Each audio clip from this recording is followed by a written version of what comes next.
मोदी ने समान नागरिक संहिता का संकल्प लिया है। मंडी लोकसभा क्षेत्र में प्रधानमंत्री नरेंद्र मोदी की रैली में दो बड़ी बातें सामने आई हैं। पहली, समान नागरिक संहिता की ओर प्रधानमंत्री ने इशारा किया है और अपना सपना बताते हुए कहा है कि समान नागरिक संहिता मोदी का सपना है। दूसरा, कि हिमाचल की सरकार कुछ दिनों की है। क्या वजहें हो सकती हैं इनके पीछे? कंगना रनौत के समर्थन में सभा को संबोधित करने आए प्रधानमंत्री के दोनों जो डायलॉग हैं अब राजनीतिक हलकों में चर्चा का विषय है। इसी पे विश्लेषण करेंगे आज। नमस्कार, मैं प्रदीप हूं, आप थिंक 360 देख रहे हैं। भारत का नागरिक भले ही वो हिंदू हो, मुस्लिम हो, सिख हो, ईसाई हो, बौद्ध हो, उसके लिए एक समान नागरिक कानून होने चाहिए। लेकिन कांग्रेस समान नागरिक संहिता का विरोध कर रही है। कांग्रेस मुस्लिम पर्सनल लॉ के बहाने शरिया को समर्थन देती है।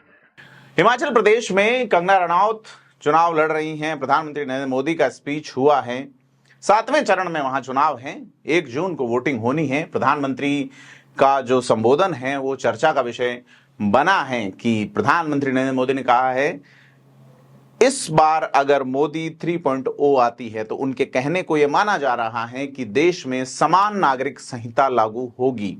अभी तक भारत में सिविल प्रोसीजर कोड में खास करके उत्तराधिकार, जन्म मृत्यु और विवाह से संबंधित जो अधिनियम हैं वो धर्मों के हिसाब से चलते हैं। फिलहाल भारत में 3 तरह की संहिताएं चलती है, यानी कि हिंदू विवाह अधिनियम, हिंदू उत्तराधिकार अधिनियम, हिंदू संपत्ति का अंतरण अधिनियम, और ये हिंदू लॉज में चलते हैं जिसमें जैन, बौद्ध, सिख और हिंदू आते हैं। इसके अलावा मुस्लिम विधि चलती हैं जो शरीयत के अनुसार चलती है, मुस्लिम लॉ बोर्ड के अनुसार चलती है, और तीसरा चलता है स्पेशल मैरिज एक्ट, यानी कि विवाह से रिलेटेड।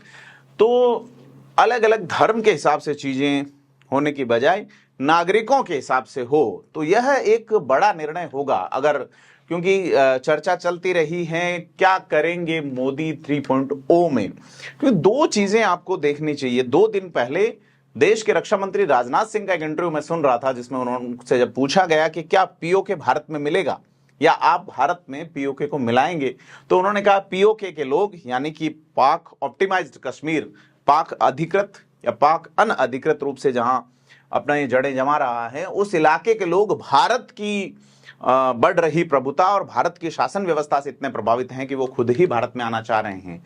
इसके पीछे की जो लाइन है जो राजनाथ सिंह मौन की भाषा में छोड़ गए हैं वो बहुत कुछ इशारा करती है कि मोदी 3.0 आते हैं तो उसमें 2 बड़ी चीजें हो सकती है, यानी कि पीओके भारत में लाने के लिए कोशिश कर सकते हैं, या सबसे पहले जो हिमाचल में आज बात कही है वो इंपॉर्टेंट है कि समान न्याय संहिता, संविधान बनाया, जब भारत का संविधान बना तो समान न्याय संहिता या समान नागरिक संहिता, माफी चाहता हूं, न्याय संहिता और न्याय प्रक्रिया संहिता जो है वो बिल आ चुका है केंद्र में और जल्दी ही राज्यों में भी चीजें लागू हो जाएगी। लेकिन समान नागरिक संहिता की भारत के प्रत्येक नागरिक के लिए सिविल लॉ भी समान तरीके से लागू होगा। ऐसे में हालांकि कई सारे कॉन्सिक्वेंसेस होंगे कि जैसे हिंदू अनडिवाइड फैमिली वाला अगर उसको इनकम टैक्स रिबेट और तमाम चीजें, खैर वो बाद की बातें रहेंगी। लेकिन हिमाचल में प्रधानमंत्री नरेंद्र मोदी का यह कहना कि नागरिकों को धर्म के हिसाब से नहीं, नागरिकों के हिसाब से ट्रीट किया जाएगा, और यह बात संविधान सभा में ही उस वक्त लिखी गई थी कि राज्य जो है वो समान नागरिक संहिता का निर्माण करेंगे। लेकिन अब बड़ी चीज ये है कि इसको लेके कांग्रेस क्या जवाब देगी। और 2 चरणों के चुनाव, यानी एक चरण का कल है और दूसरा 1 तारीख को है। बचा है 6ठे और 7वें चरण का चुनाव प्रचार धुआंधार चल रहा है। दूसरी बात जो प्रधानमंत्री नरेंद्र मोदी ने कही है वो हिमाचल को लेकर कही है कि हिमाचल की सरकार ज्यादा दिन की नहीं है। मैं आपको पहले भी गणित बता चुका कि मंडी की सीट जो है वो कंगना रनौत वहां से लड़ रही हैं, कांग्रेस से विक्रमादित्य सिंह हैं जो कि सार्वजनिक निर्माण मंत्री हैं। यहां पे प्रधानमंत्री का यह स्पीच सीधे तौर पे, या कंगना को हिमाचल की बेटी बताते हुए उनके खिलाफ जो शब्द कहे गए उनको प्रधानमंत्री ने भावुक तरीके से लोगों से अपील की। अच्छी भीड़ भी उमड़ी। लेकिन देखना यह है कि विक्रमादित्य सिंह, जिनके परिवार का बड़ा दबदबा रहा है सीट पे और भूभाग के हिसाब से बाकी 3 लोकसभा सीटों जितना बड़ा ये भूभाग क्षेत्र है, यानी शिमला, कुल्लू, मनाली, रोहतांग, लाहौल स्पीति, जीबी समेत कई सारे इलाके हैं जहां जो इस लोकसभा क्षेत्र में आते हैं। बहुत बड़ा लोकसभा क्षेत्र है मंडी, और यहां पे विक्रमादित्य जो खुद विधायक हैं, प्रधानमंत्री मोदी ने उल्लेख भी किया कि इनकी तो कैबिनेट ही फिसल गई थी। वो ऐसा था कि जब राज्यसभा के चुनाव हो रहे थे तो कांग्रेस के 6 विधायकों ने कांग्रेस की विप का उल्लंघन किया और 6 विधायकों को सदस्यता रद्द कर दी गई थी।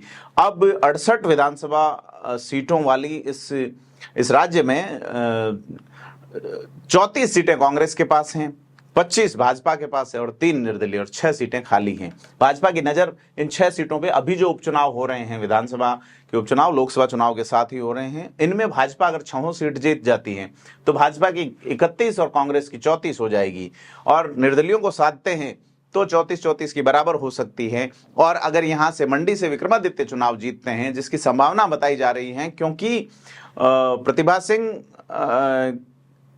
यहां पे बगावत कर सकती हैं, ऐसा माना जा रहा है कि उनका खेमा जिस तरीके से अंदरूनी तौर पे काम कर रहा है कि अगर सुखविंदर सुक्खू की सरकार को संकट है तो ये प्रधानमंत्री का जो स्पीच है कि विक्रमादित्य अगर यहां चुनाव लड़ते हैं, उपचुनाव होगा, प्रतिभा सिंह जीतती हैं, उपचुनाव में खड़ी होती हैं, नहीं होती हैं, सुक्खू को सपोर्ट करेगी, सुक्खू की कैबिनेट में रहना पसंद करेंगी, या वे खुद सीएम बनना चाहेंगी। क्योंकि उस समय बात चली थी कि विक्रमादित्य को सीएम बनाया जाए या प्रतिभा सिंह जो है वो इस्तीफा देके सीएम बने, लेकिन आलाकमान ने फिर सुक्खू को ही कमान दी हिमाचल प्रदेश की।